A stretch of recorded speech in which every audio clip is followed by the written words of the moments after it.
अस्सलामुअलैकुम। अदबिस्तान में खुशामदीद। एतराफ़, मुसन्निफ़ शकील अदनान। अब ज़रा मेरी बात गौर से सुनो। नन्हे जॉन की मम्मी ने उसे बाजू से पकड़ते हुए कहा। काफ़ी देर तक धूप में खेलने के बायस उसका चेहरा तांबे की तरह लग रहा था। तुम्हारा बाप बस अब आने ही वाला है, अपनी बियर से भरी मोटी तोंद के साथ उसने जहरीले लहजे में कहा। जी मम्मी, नन्हे जॉन ने बहुत आहिस्ता से कहा। वो आज अपनी मम्मी के लहजे और चेहरे के तासुरात से बेहद खौफज़दा था। उसका बाजू उसकी माँ ने इतनी सख्ती से गिरफ्त में लिया था कि उसे अपना दौरान खून रुकता हुआ महसूस होने लगा। तुम्हें करना यह है कि जब वो रोज़मर्रा का सामान लेकर अंदर आए तो इसकी कार में छुपकर बैठ जाना, समझ गए? मगर मम्मी, जॉन ने कहना चाहा। खामोश रहो, कोई सवाल मत करो। तुम्हें कार में अगली और पिछली नशिस्तों के दरमियान खला में इस तरह छुपकर बैठना है कि किसी की नज़रों में ना आ सको। बाद में तो मुझे बताओगे कि वो कहाँ कहाँ गया, किस किस से मिला, मम्मी ने कहा। ठीक है मम्मी, मुझे शो की भी कोई परवाह नहीं। हर हफ्ते की शब जॉन अपनी मम्मी और छोटी बहन जेनेट के साथ कोई फिल्म शो या थिएटर देखने जाता था। ये लोग इस रात खाना बाहर ही खाते थे। शायद हम कल शो देखने चल सकें, मगर कल की कल देखेंगे। अगर तुम्हें अपनी मम्मी से वाकई मोहब्बत है, जैसा कि तुम कहा करते हो, तो ये काम ज़रूर करोगे, मगर बेहद होशियारी के साथ। मुमकिन हो तो इन लोगों और जगहों के नाम भी याद रखना। फिर जब मैं यहाँ से जाऊँगी तो तुम्हें भी अपने साथ लेती जाऊँगी, शायद हमेशा के लिए। ये कहते हुए उसकी रोशन आंखों में आंसू उमड़ आए। उसने अज़दवाजी ज़िंदगी का सुकून बहुत कम देखा था। जल्द ही शौहर और बीवी के दरमियान इसकी नाजुक रिश्ते की किश्ती में भंवर में घिर गई थी और बेमहाबा हचकूले लेने लगी थी। गुज़िश्ता कुछ अरसे से तो उसी के शौहर डेविड का रवैया उसके साथ कतन नारवा हो गया था। छोटी छोटी बातों पर झगड़ा हो जाना मामूल की बात हो गई थी। कोई दिन ऐसा ना जाता जब उनके दरमियान एक से ज़ायद झड़पें ना हुई हों, मगर उसने बच्चों की खातिर खुद अपनी खातिर इस ताल्लुक़ को बचाने की भरपूर कोशिश की थी। लेकिन अब बात इसकी बर्दाश्त से बाहर हो चुकी थी। डेविड अब हर आए गए के सामने उससे उस तरह बात करता जैसे वो दुनिया का अक्लमंद तरीन आदमी हो, जिसके पल्ले एक अहमक और घामड़ बीवी बांधी गई हो। शराब की आदत और आवारगी इस पर मुतज़ाद थी। मम्मी, क्या जेनेट भी हमारे साथ जाएगी? जॉन ने बुरी तरह दुखते हुए बाजू को नज़रअंदाज करते हुए कहा। हाँ, हम जेनेट को भी ज़रूर साथ लेकर चलेंगे। ये शख्स इस काबिल नहीं कि बच्चे इसके पास रह सकें। जुस्सा देखो तो लगता है जैसे कोई भैंसा चला आ रहा है। जिस चीज़ को छू लेता है तबाह हो जाती है। हम इससे इतनी दूर चले जाएंगे कि हमें कभी भी तलाश ना कर पाए। बना फिरता है बड़ा अक्लमंद, और मुझे घामड़ और नरी बेवकूफ़ में मशहूर करके रखा है। अब रहेगा ना अपनी अक्लमंदी के साथ तन्हा तो पता चलेगा, मम्मी ने कहा। आप बेवकूफ़ नहीं हैं मम्मी, आप बहुत समझदार और प्यारी मम्मी हैं, जॉन ने मुंह बसोरते हुए कहा। उसकी आंखों में अपनी माँ की देखा देखी आंसू झिलमिलाने लगे थे। उसे सोचा कि डैडी और मम्मी के दरमियान अलहदगी होने वाली है। ये ख्याल आती ही उसके दिल में अपनी मम्मी के लिए बेपनाह हमदर्दी के जज्बात उमड़ आए। मैंने तो अपनी ज़िंदगी तुम लोगों के लिए वक्फ कर दी, उसने बिलाखिर जॉन का हाथ छोड़ते हुए कहा, जो अब सुन हो चुका था। मगर जॉन को उसे मिलने की मोहलत भी ना मिली, क्योंकि मम्मी ने अब इसको कंधों को थाम लिया था। अब तो तुम लोग ही मेरी जमा पूंजी हो, मेरी कुल कायनात। तुम्हारा बड़ा भाई टॉम तो जवान होने पर ही हमें छोड़कर चला गया था। अब तुम्हारे बाप की नज़रों में मैं खटकती हूँ। किसी 2 टके की बाजारी औरत के लिए वो किसी दिन मुझे भी राह में पड़े पत्थर की तरह ठोकर मारकर एक तरफ कर देगा। क्यों ना इससे पहले ही मैं अपना इंतज़ाम खुद कर लूँ, मम्मी ने कहा। जॉन ने सर हिला दिया और दिली दिल में 2 टके की बाजारी औरत की गदान करने लगा। उसके ज़ख़ीरे में बेशुमार ऐसे अल्फाज थे जो उसके हम उम्र साथियों ने कभी भी सुने ना होंगे। इनका मुनब्बा इसके मम्मी और डैडी थे। अक्सर व बेशतर जब इन पर पागलपन का दौरा पड़ता तो उसे बेशुमार अजीम अल्फाज सुनने को मिलते थे। वो इन्हें अपनी यादाश्त में महफूज करता रहता और बाद में अपने दोस्तों के दरमियान इन्हें दोहराता था। 2-1 बार घर में भी वो इसके मुंह से निकल गए थे। तब इसकी मम्मी ने उसे खूब अच्छी तरह कुल्लियाँ करने को कहा था। यही नहीं बल्कि ख़ुद भी उसके मुंह में उंगलियां घुसाकर इसकी ज़बान और तालू को खूब रगड़ रगड़ कर साफ़ किया था। उनका कहना था कि ऐसे अल्फाज अदा करने से मुंह में कीड़े हो जाते हैं और बदबू आने लगती है। वो हमेशा सोचा करता कि ऐसा बड़ों के साथ क्यों नहीं होता। जॉन की मम्मी इसके करीब घुटनों के बल बैठ गई और उसके गिर्द अपने बाजू हमाइल करते हुए बोली, एक रोज़ औरत ऐसे जालिम मर्दों से ज़रूर आज़ादी हासिल कर लेगी ताहम एक बात का ख्याल रखना, तुम्हारी मम्मी तुमसे बहुत मोहब्बत करती है, ख्वाह वो बस्ती की बदसूरत तरीन औरत ही क्यों ना समझी जाए। मम्मी ने कहा, कतई नहीं मम्मी, आप बहुत खूबसूरत हैं। जॉन ने उनकी पसीने से तर पुष्ट पर थपकियां देते हुए कहा, आप मेरी मम्मी हैं। अगर तुम वाकई अपनी इस मम्मी से मोहब्बत करते हो तो कभी इनका साथ नहीं छोड़ोगे, मम्मी बोली। कभी नहीं मम्मी, जॉन ने पूरी सच्चाई के साथ कहा। मैं आपके लिए कुछ भी कर सकता हूँ। एक दिन मैं ना $1 मिलियन हासिल करूँगा और वो सब आपको दे दूँगा। जॉन ने कहा, मुझे डर है बेटे, बड़े होकर कहीं तुम भी अपनी माँ को भुला ना दो। इसकी इन कुर्बानियों को नज़रअंदाज ना कर बैठो। तब तुम्हें सिर्फ ये याद रहेगा कि तुम्हारे डैडी तुम्हें पैसे दिया करते थे। अपने बड़े भाई की तरह तुम भी यही कहोगे कि तुम्हारी बदसूरत मम्मी ने तुम्हें कुछ ना दिया। मेरे पास तुम लोगों को देने के लिए है भी क्या, मोहब्बत और दुआओं के सिवा। मम्मी ने कहा, नहीं मम्मी, मैं ऐसा कभी नहीं करूँगा, जॉन ने आहिस्ता से कहा। वो अंदर ही अंदर एहसास जुर्म का शिकार हो रहा था। वो जानता था कि इसकी मम्मी डैडी की दस्तनगर हैं। डैडी उन्हें जितनी रकम दिया करते थे वो इतनी कलील होती थी कि घरेलू अखराजात बमुश्किल पूरे होते थे।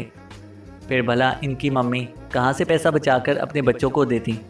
डैडी तनख्वाह का बड़ा हिस्सा बियर और विस्की की नज़र कर देते थे। ताहम उसे वक्तन फ़वक्तन $1 और $1 देकर इसके अल्तफ़ात का रुख भी अपनी ही जानिब रखने की कोशिश करते रहते थे। मैं हमेशा आपका साथ दूंगा मम्मी। कुछ देर तौक़्फ़ करने के बाद वो बोला, मैं कभी अपने बड़े भाई जैसा साबित नहीं होऊंगा। ठीक है, अब तुम बाहर जाओ और पोर्च में ही खड़े हो जाओ। ऐसी जगह खड़े होना कि पोर्च में भी इसकी नज़र तुम पर ना पड़े, मम्मी ने कहा। और ये कहकर वो खड़ी हो गई और बावर्ची खाने की तरफ चल दी। एक और बात का ख्याल रखना, उसने रुककर मुड़ते हुए कहा। आज हफ्ता और इतवार है और इतवार के लिए ज़्यादा सामान लाता है, इसलिए मुमकिन है कि वो अंदर के 2 चक्कर लगाए, मम्मी ने बताया। ठीक है मम्मी, आप बेफिक्र रहें, जॉन ने कहा। वो पोर्च में चला आया और वहाँ नसब झूले पर झूलते हुए डैडी का इंतज़ार करने लगा। महीने का पूरा चांद अपनी नकरई रोशनी बखेर रहा था। जॉन को चांद देखकर $1 का सिक्का याद आ गया। वो भी इतना ही चमकीला होता था और दिन में भी इसकी आंखें चुंधिया देता था। वो अपना बाजू मलता और चांद को देखता रहा। आज मैं डैडी को खूब बेवकूफ़ बनाऊंगा, उसने मासूमियत से सोचा। अब मैं उन्हें थोड़ी सी रकम के एवज़ अपनी मोहब्बत नहीं बेचूंगा। उन्होंने टॉम को तो इस तरह मम्मी से दूर कर दिया, मगर मैं उसकी तरह अहमक नहीं। मैं डैडी से पैसे भी लेता रहूँगा और उनकी बातों में भी नहीं आऊँगा। इस सोच के बाद वो ख़ुद को काफ़ी हल्का फुल्का महसूस करने लगा। उसके एहसास जुर्म में नुमाया कमी वाक़ हो गई थी। ताहम ये बात वो अच्छी तरह जानता था कि उसे उनसे रकम भी नहीं लेनी चाहिए। ये एहसास उसे बदस्तूर तंग कर रहा था। एक बार उसके डैडी ने मम्मी के सामने $1 का सिक्का उसे दिया था। ये उसकी रोज़ की बात है, जब मम्मी ने उसे चमचे से मारा था। वो बहुत देर से फजूल सवालात करके उन्हें तंग कर रहा था।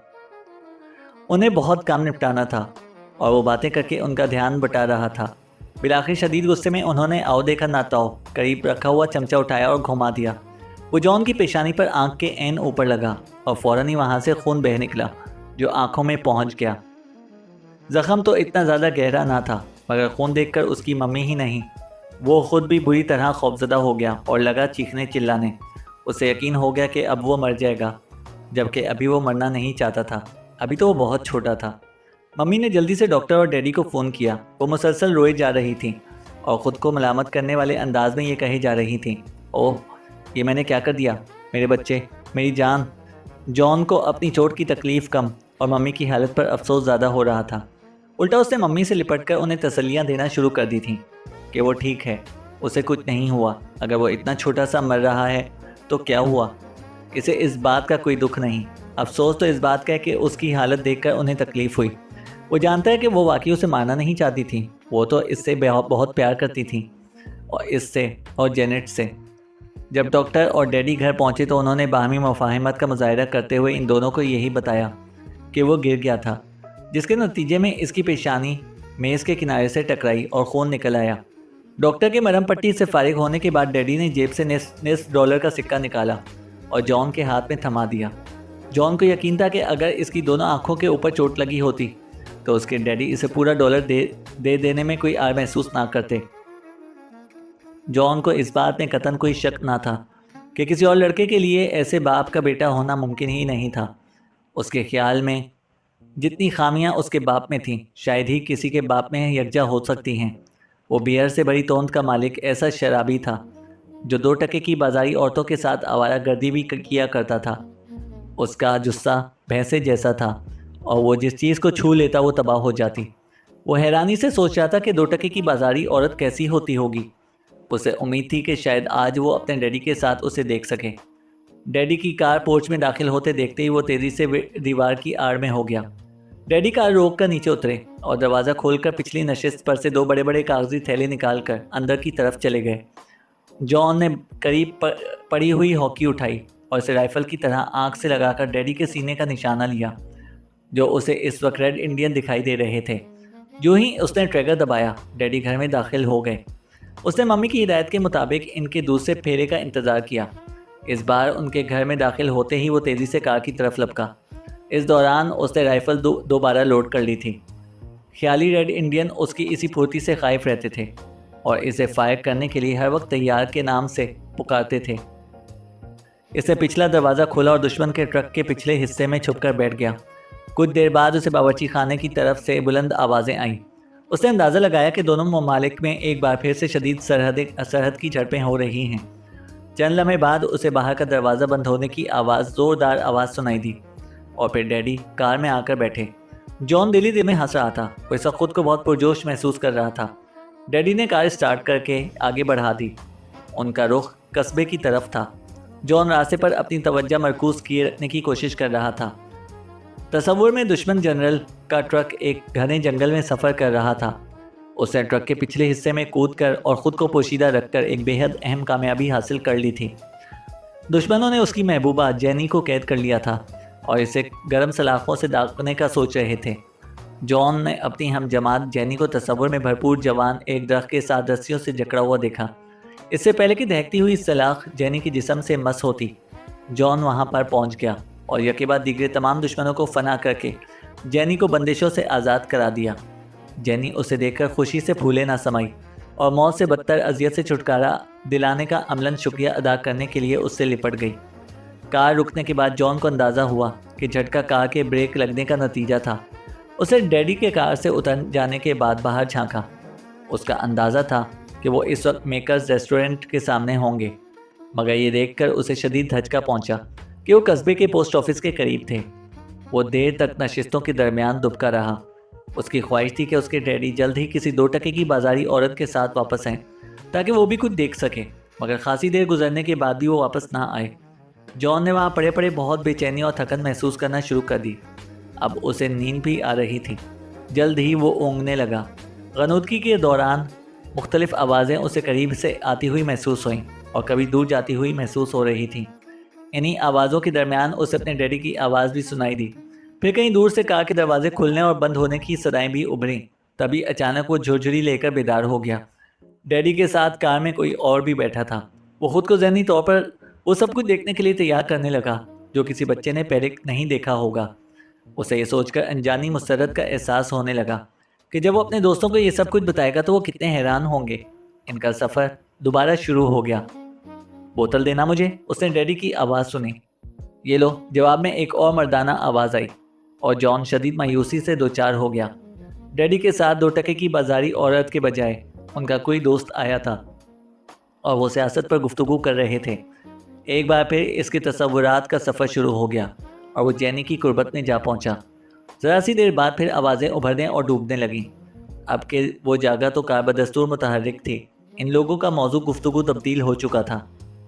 वो बहुत अच्छी औरत है डेविड, जॉन ने डैडी के दोस्त को कहते हुए सुना।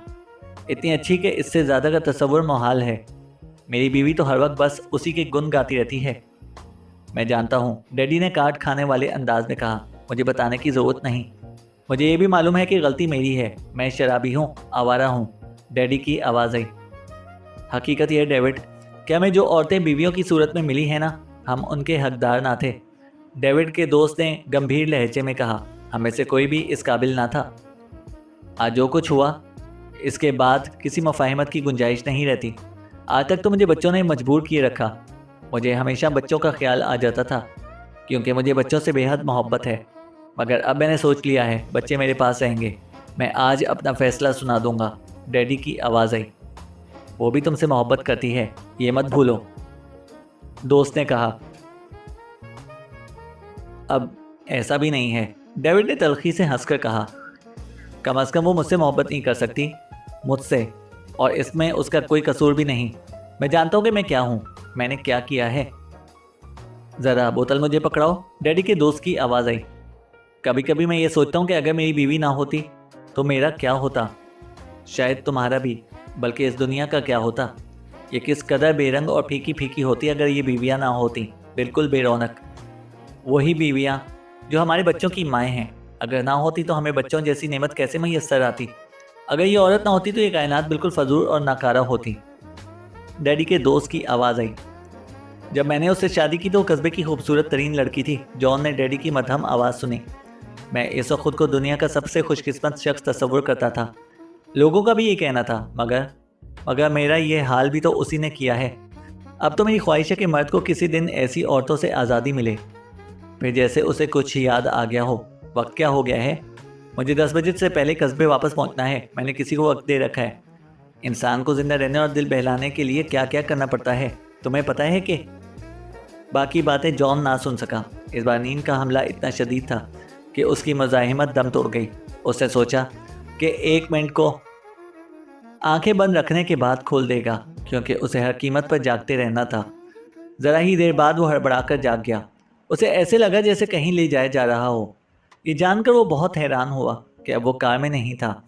उसने खुमार आलूद आंखों से देखा कि उसके डैडी उसे बाजुओं में उठाए हुए थे और उसके कमरे की तरफ लेकर जा रहे थे। उनके वजूद से मसहूर कुन महक उठ रही थी। जॉन को अच्छी तरह याद था कि रवानगी के वक्त ऐसा बिल्कुल था। उसने आंखें फिर बंद कर ली। उसे कुछ नहीं मालूम था कि वो कितनी देर कहाँ किसके साथ रहे। बस वो ये जानता था कि वो घर आ चुके थे। डैडी ने उसे बिस्तर पर लिटाया और कंबल ओढ़ा दिया। तब जॉन ने आंखें खोली और डैडी की तरफ देखकर मुस्कुरा दिया। डैडी भी जवाबन मुस्कुराए। जॉन ने इनकी आंखों से अंदाज़ा लगा लिया कि वो अच्छी खासी पिए हुए थे। तुम ऐसा करो कि यह अपने तकिए के नीचे रख लो। उन्होंने अपनी जेब में हाथ डालकर कुछ निकाला और जॉन की तरफ बढ़ा दिया। ये तुम्हारा हक है, तुमने बहुत मेहनत की। मुझे तुम्हारी हिम्मत और सलाहियत पर फ़ख्र है, डैडी ने कहा। जॉन ने हाथ बढ़ाकर उसके हाथ से रकम ले ली। $2 और $1.25 का सिक्का। वाह, मज़ा आ गया, उसने सोचा। रकम को वो बदस्तूर हाथ में लिए रहा। फिर अचानक ही उसे माँ का ख्याल आ गया। उसे यूँ लगा जैसे वो कहीं से उसकी जानिब निगरान हो, निगाहों में एहतजाज लिए हुए। मुझे ये नहीं लेने चाहिए, उसने सोचा। इसरा मुझ में और टॉम में क्या फ़र्क रह जाएगा? मुझे ये रकम वापस कर देना चाहिए। एक कामयाब इंसान बनने के लिए इन सलाहियतों का होना बहुत ज़रूरी है, उसने डैडी को कहते हुए सुना। मुझे आज बहुत खुशी महसूस हुई, मगर अभी तुम्हारी इब्तिदा है, तुम्हें अभी और आगे जाना है। उन्होंने झुककर इसका सर सहलाया और कमर थपथपाई। फिर पुरख्याल अंदाज में अपनी थोड़ी रगड़ने लगा, जैसे कुछ कहना चाह रहा हो मगर हिचकिचा रहा हो। एक बात याद रखो, बासलाहियत और जुर्मंद आदमी हर मुश्किल मरहले से बखैर खूबी गुजर जाता है। जिन लोगों में इस चीज़ का फुकदान होता है, उनका शुमार मर्दों में नहीं मुर्दों में होता है। उनके चेहरे पर यकायक ही गंभीर और तासुफ के तासुरात उभर आए थे। जॉन एक बार फिर जेनी के तस्वुर में खो गया। मुखालिफ जनरल उसकी तरफ $2,500 के नए नए नोट बढ़ा रहा था। उसका कहना था कि ये नोट रख ले और जेनी को छुड़ाए बगैर चला जाए, भूल जाए कि उसने कुछ देखा था। अच्छे और कामयाब जासूस यही करते हैं। मगर यकायक जॉन के दिमाग में झमाका सा हुआ और हकीकत इस पर रोज़े रोशन की तरह आया हो गई। अब मामला जेनी का नहीं रहा था, मामला था एक औरत की इज्जत के तहफ़्फ़ुज़ का, उससे किए हुए वादे को पूरा करने का। और अजीम जासूस कभी कोई ऐसा काम नहीं करते जिसके लिए बाद में उन्हें शर्मिंदगी उठाना पड़े, खुद अपनी नज़रों में नीचा होना पड़े। जॉन का जहन अब रोशन हो चुका था। वो समझ चुका था कि पेशकश हकीकी नहीं थी, जबकि दाव पर लगी औरत हकीकी थी। दरख्त से बंधी औरत का चेहरा उसकी माँ के चेहरे में तब्दील हो गया। वो आंखों में उम्मीद के चिराग जलाए उसकी जानिब देख रही थी। जॉन ने फैसला कर लिया कि इस बार रकम से हाथ धोना भी पड़े तो कोई बात नहीं। ये तो महज एक खेल था, तस्वुराती खेल। रकम $2,500 की तो नहीं, सिर्फ $2.5 की थी। इसे ऐसा महसूस हो रहा था जैसे उसकी माँ कहीं से उसे देख रही है। यह एहसास कुछ ऐसा गलत भी तो ना था। उसकी माँ इनकी रवानगी के बाद से मुसलसल शशोपंज में मुब्तला रही थी कि उसने क्या सही किया या गलत। उनके वापस आते वो भी चुपचाप उनके पीछे पीछे चली आई थी और अब दरवाजे से बाहर खड़ी तकदीर के फैसले की मुंतज़िर थी। उसकी आंखों से आंसुओं की झड़ी लगी हुई थी। अब जॉन ये साबित कर देना चाहता था कि वो टॉम की तरह लालची नहीं, उसे पैसे से नहीं, अपनी माँ से मोहब्बत है, जिसने अपनी औलाद के लिए सब कुछ कुर्बान कर दिया, और अब भी इसके पास औलाद की मोहब्बत के सिवा कुछ ना था। डैडी, उसने अपने हाथ में झिलमिलाते चांद को देखते हुए कहा, ये लीजिए, मुझे आपका पैसा नहीं चाहिए। ये कहकर उसने रकम वाला हाथ उनकी तरफ बढ़ा दिया। उसके डैडी के चेहरे पर जलजले के आसार पैदा हुए। चेहरे के अजलात तन गए और आंखों में से किसी ने शरारे भर दिए। जॉन अब किसी भी रद्द अमल के लिए तैयार और नतीजे से बेपरवाह था। ताम डैडी के तासुरात ने उसे दहला कर रख दिया। वो कुछ देर इसी कैफियत में खड़े रहे, फिर अचानक ही उनके कंधे ढलक गए और चेहरे पर संजीदगी और पशेमानी उभर आई। ठीक है मेरे बच्चे, उन्होंने पैसे उठाकर जेब में डाले और झुककर इसके माथे को चूमते हुए कहा, तुम जीत गए, क्योंकि गलती पर मैं था। वो पलटे और लाइट ऑफ करके कमरे से निकलकर दरवाज़ा आहिस्तगी से बंद कर दिया।